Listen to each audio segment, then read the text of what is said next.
Hello to my pure-hearted baddies. Today we're asking 3 quick questions. What bullshit am I shedding? What truth am I distilling? And what magic are we awakening? So if you're in, let's take a quick deep breath together to center, to sink, to open, to settle, to clear the channels.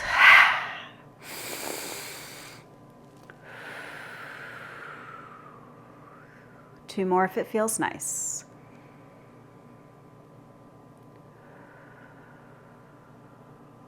One more good one. Okay. Quick shuffle.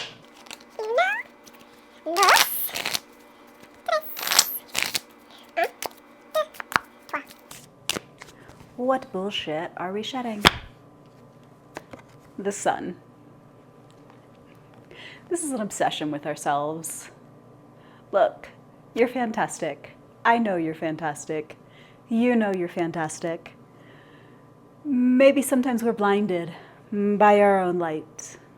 And maybe sometimes it's time to not dim it in any way, shape, or form, but to open our eyes, to widen our perspective a little bit so that we can shine amongst the stars instead of being the sun that we want everything to revolve around, right?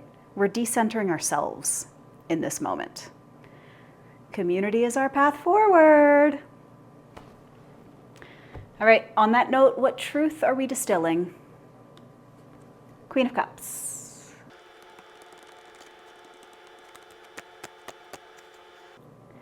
I often describe the Queen of Cups if the King of Cups is the captain of his own ship. The Queen of Cups is, I don't need a ship, I'm a fucking mermaid.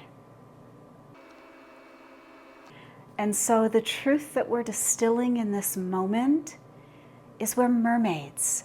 And if the storms are out of control, it's time to dive into the depths.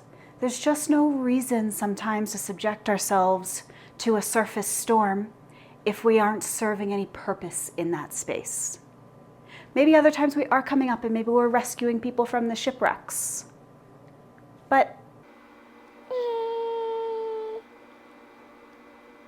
I'm looking at this little, it looked to me like an octopus when I first looked at it. It's obviously not an octopus, but it's reminding me of the adaptability of an octopus.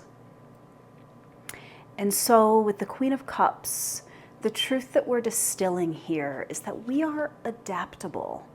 And this obsession that we know the way, we're hooked on the way, we're focused on the answer, I'm right, they're all wrong, we're shedding that shit. And we're recognizing that in order to survive the reality of the moment, we have got to be adaptable.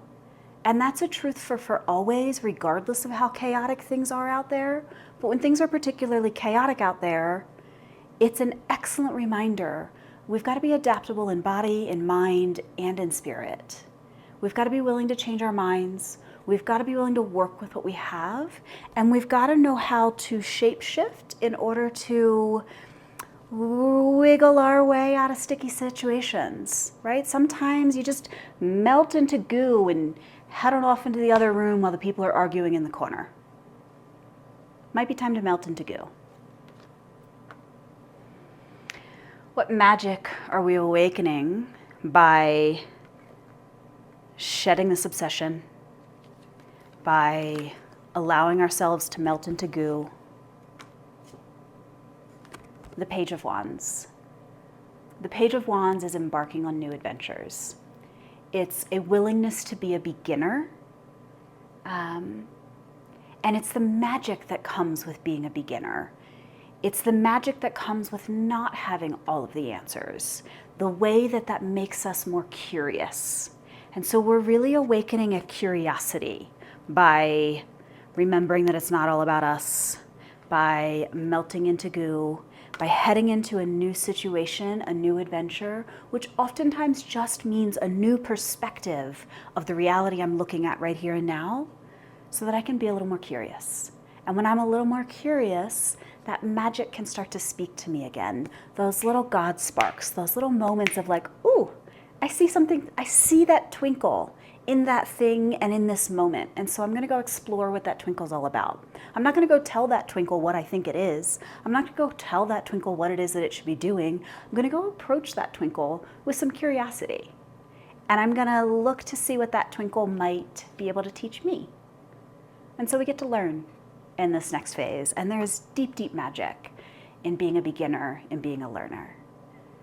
If you'd like to do more beginning and learning with me, you can find more from me at clairvergence.com. I'll be making more of these things in the future.